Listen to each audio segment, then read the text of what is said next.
Hello বন্ধুরা, আজ আমি কই মাছের তেল ঝাল রান্না করেছি। আমি কিভাবে রান্না করেছি সেইটা আজ আপনাদের সঙ্গে একটু শেয়ার করছি।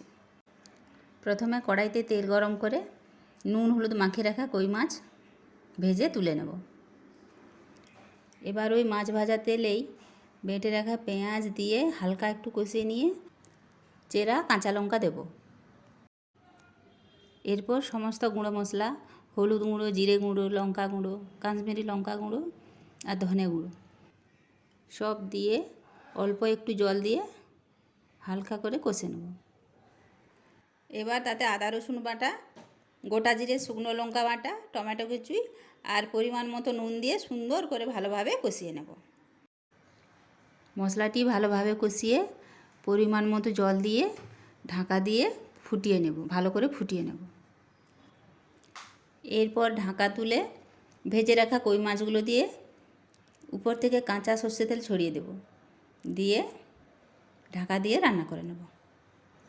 ভিডিওটি দেখার জন্য অসংখ্য ধন্যবাদ।